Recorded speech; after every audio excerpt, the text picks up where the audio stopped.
تاریخ کا لکھنے والا یہ لکھتا ہے کہ دو واقعے میں نے بڑے عجیب اور غریب دیکھے.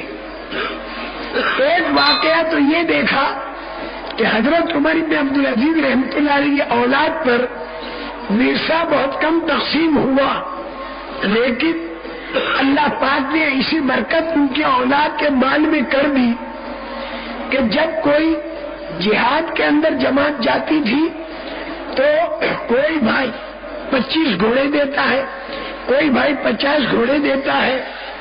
سارے کے سارے بھائی اللہ کے راستے میں خوب خرچ کرنے والے بنے.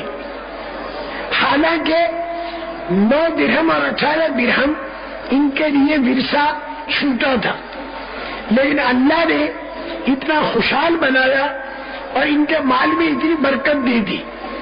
حضرت عمر بن عبدالعزیز کہہ چکے تھے کہ وَهُوَ يَتَوَلَّى الصَّالِحِينَ، اللہ تعالیٰ نیکوں کا والی ہے، میں اللہ کے حوالے کر کے جاتا ہوں. تو اللہ نے اتنی برکت رحمت فرمائی. اس کے بالمقابل تاریخ کا لکھنے والا یوں کہتا ہے کہ دمشق کے اندر جامع اموی ہے، جس کے مشرقی کنارے پر حضرت عیسیٰ علیہ السلام اتریں گے نماز کے وقت میں. یہ جامع اموی ابھی موجود ہے. سلیمان ابن عبد الملک اور ولید ابن عبد الملک ان لوگوں نے مل کر بنائی ہے اور بہت بڑی مسجد ہے. ہم لوگوں کا بھی بار بار وہاں جانا ہوا دمشق میں. بہت بڑی مسجد ہے وہ.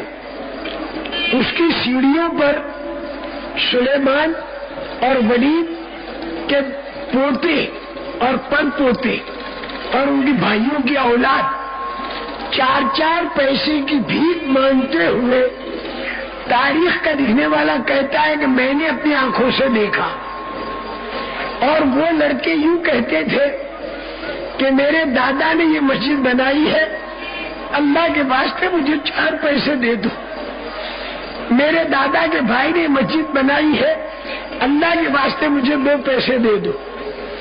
جن کے لیے بڑی بھری بھاری جاگیریں چھوڑی تھی، جب اللہ کی طرف سے بے برکتی آئی اور اللہ کی طرف سے وبال آیا تو بڑی بھاری جاگیروں والے 2 پیسے کی بھیک مانگتے ہوئے دیکھے گئے. اور جنہوں نے اللہ کے حوالے کیا اور برکت کی دعائیں مانگ کر گئے تو اللہ پاک نے ان کی اولاد کو اتنا خوشحال بنایا کہ ہر جگہ صدقہ خیرات کرتے تھے. میں اپنے بیان کو اب اس بات پر ختم کرتا ہوں میرے محترم دوستوں اور بزرگوں کہ ہم اور آپ یہ نیت کریں، ہم اور آپ یہ نیت کریں کہ ہر مسلمان اللہ کے دین کی دعوت پر کھڑا ہو. یعنی نیت ہم اعلیٰ سے اعلیٰ کریں، اور ہر مسلمان جو دین کی دعوت پر کھڑا ہو تو کتنا کھڑا ہو، اپنی ذات کا بھی فکر کرے. میں نے وہ قصہ سنایا تھا نا کہ سارا میدان جہاد کا ثواب ایک آدمی لے گیا، خوب کام کیا، لیکن رسول کریم صلی اللہ علیہ وسلم نے فرمایا کہ وہ جہنمی ہے. اس پر سے میری ساری بات مڑی اور اس پر سراقہ ابن مالک کا قصہ اور ساری بات اس پر ہوئی. اور اس پر موت کے بارے میں رسول پاک صلی اللہ علیہ وسلم جو فرمایا وہ کتنا پکا اور یقینی ہے. حضور نے فرمایا جہنمی ہے. ساتھیوں نے کہا بالکل جہنمی. اللہ کے پیارے نبی کہہ رہے جہنمی والا کیا کام ہے. دیکھا اس کے اوپر تیر آیا، برداشت نہ کیا اس نے، اور جلد بازی میں آ کر اور جذبات میں آ کر اس نے اپنے تلوار سے اپنے گلے کو کاٹ دیا اور خودکشی کر کے مر گئے. رسول پاک صلی اللہ علیہ وسلم کو آ کر خبر دی. اس پر حضور اکرم صلی اللہ علیہ وسلم نے فرمایا کہ ان اللہ قد یؤید الدین برجل فاجر وانه لا يدخل الجنة الا مؤمن. کبھی کبھی اللہ ایسا بھی کرتے ہیں کہ ایک آدمی بگڑا ہوا ہے، فاسق اور فاجر، اس کے ہاتھوں اللہ دین کو بہت پھیلا دیتے ہیں اور خود بگڑا ہوا ہوتا ہے. جنت کے اندر تو داخل وہ ہوگا جو خود ایمان کی طاقت رکھتا ہو. اس لیے اللہ پاک ہر ہر مسلمان کو یہ کہتے ہیں کہ یا ایھا الذین آمنوا قوا انفسکم واہلیکم نارا، اپنے آپ کو جہنم سے بچاؤ اور اپنے گھر والوں کو بھی جہنم سے بچاؤ۔ ہر مسلمان سے اللہ نے یہ کہا کہ ہر مسلمان اپنے گھر والوں کے اندر محنت کرے اور ہر مسلمان اپنے خاندان میں محنت کرے۔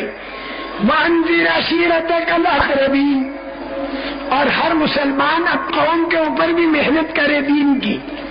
لِتُنذِرَ قَوْمًا، اور ہر مسلمان اپنی بستی پر بھی دین کی محنت کرے۔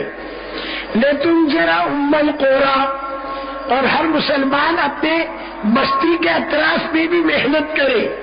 وَمَنْ حَوْلَهَا، تم لوگوں کو ذرا ایک کھٹک ہو رہی ہوگی کہ انذر اور لِتُنذِرَ قَوْمًا اور لِتُنذِرَ أُمَّ الْقُرَىٰ، یہ سارا خطاب تو رسول کریم صلی اللہ علیہ وسلم کو ہے۔ یہ تم نے ہر مسلمان پر کہاں لگا دیا یہ کام؟ میرے محترم دوستو، پورے قرآن میں جو خطاب رسول کریم صلی اللہ علیہ وسلم کو ہوگا وہ خطاب پوری امت کو ہوگا۔ کیوں کہ اللہ نے پوری امت سے یہ کہا کہ حضور پاک صلی اللہ علیہ وسلم کی اطاعت کرو اور حضور پاک صلی اللہ علیہ وسلم کا اتباع کرو۔ اطاعت کے معنی رسول پاک صلی اللہ علیہ وسلم جو کہہ دے وہ کرو، اور اتباع کے معنی رسول کریم صلی اللہ علیہ وسلم جو کرے وہ تم بھی کرو۔ اللہ کہتے اطیعوا اللہ واطیعوا الرسول واتبعوہ لعلکم تہتدون۔ ان دو آیتوں نے یہ بتایا کہ پورے قرآن میں جو خطاب اللہ کے نبی کو ہوگا وہ خطاب ہر مسلمان کو ہوگا۔ کیوں کہ ہر مسلمان حضور کا اطاعت بھی کرے اور حضور کا اتباع بھی کرے صلی اللہ علیہ وسلم۔ میرے محترم دوستوں اور بزرگوں، سوائے ان باتوں کے کہ جو رسول کریم صلی اللہ علیہ وسلم کے لیے خاص ہو، جیسے 4 شادیوں سے زیادہ شادیاں یہ رسول کریم صلی اللہ علیہ وسلم کے لیے خاص ہے۔ اللہ تعالیٰ نے کہہ دیا خالصۃ لک من دون المؤمنین، یہ صرف آپ کے لیے ہے، سارے مسلمانوں کے لیے نہیں۔ تو یہاں پر تو آدمی 4 شادیوں سے زیادہ شادیاں نہیں کرے گا۔ تو اگر کوئی قرینہ علماء بتا دے کہ یہ حضور پاک صلی اللہ علیہ وسلم کے ساتھ خاص ہے تو وہاں تو ساری امت مخاطب نہیں ہوگی، لیکن اگر یہ قرینہ نہیں تو ساری امت کے اوپر وہ خطاب ہے۔ اب یہ جو میں نے آیتیں پڑھی اس سے معلوم یہ ہوا کہ ہر مسلمان کو اللہ پاک یہ کہتے ہیں کہ اپنا بھی فکر کرو اور اپنے گھر والوں پر بھی دعوت کی محنت کرو اور اپنے خاندان والوں پر بھی، اور ہر مسلمان اپنی قوم پر بھی، اور ہر مسلمان اپنی بستی میں بھی، اور ہر مسلمان اطراف میں بھی۔ اور اس سے ایک قدم آگے بڑھ کر ایک بات یہ بھی عرض کروں گا بے تکلف کہ رسول کریم صلی اللہ علیہ وسلم کو اللہ نے کہا وَمَا أَرْسَلْنَاكَ إِلَّا رَحْمَةً لِلْعَالَمِينَ، پورے عالم کے لیے آپ کو رحمت بنا کر بھیجا۔ وَمَا أَرْسَلْنَاكَ إِلَّا كَافَّةً لِلنَّاسِ بَشِيرًا وَنَذِيرًا، پورے عالم کے لیے بھلا کام کرنے والوں کو خوشخبری، بھلا کام کرنے والوں کے لیے ڈر سنانا، اس کے لیے بھیجا۔ قُلْ يَا أَيُّهَا النَّاسُ إِنِّي رَسُولُ اللَّهِ إِلَيْكُمْ جَمِيعًا، پوری انسانیت کے لیے آپ کو نبی بنا کر بھیجا۔ اس بنا پر رسول کریم صلی اللہ علیہ وسلم کے قلب مبارک میں پوری انسانیت کا غم تھا، اور آپ جو روتے تھے یہ پوری انسانیت کے لیے روتے تھے اور بے چین اور بے قرار ہوتے تھے۔ میرے محترم دوستو، جب رسول کریم صلی اللہ علیہ وسلم پوری انسانیت کے لیے بے چین اور بے قرار تھے تو ہر مسلمان جو ہے وہ بھی پوری انسانیت کے لیے بے چین اور بے قرار ہو۔ کیوں کہ امام نے اگر 4 رکعت کی نیت باندھی تو مقتدی 2 رکعت کی نہ باندھے، 4 کی باندھے۔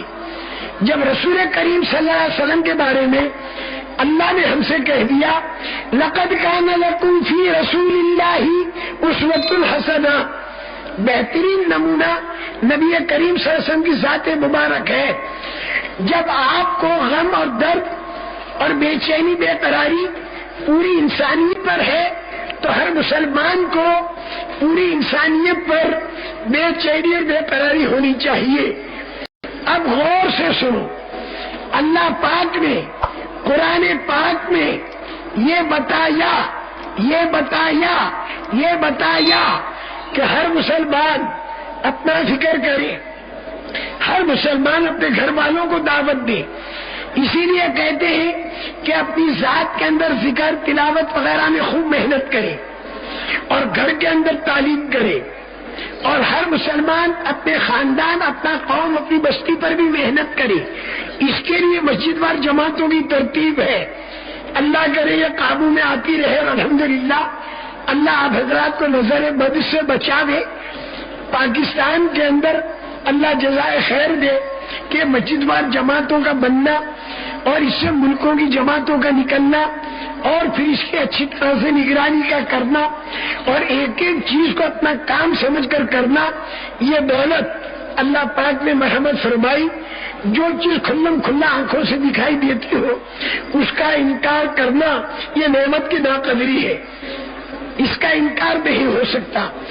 لیکن جتنی ہو گئی اس پر اللہ کا شکر، اور جتنی باقی ہے اس کے لیے فکر، اور اپنے قصور کوتاہیوں پر اللہ کے سامنے رونا۔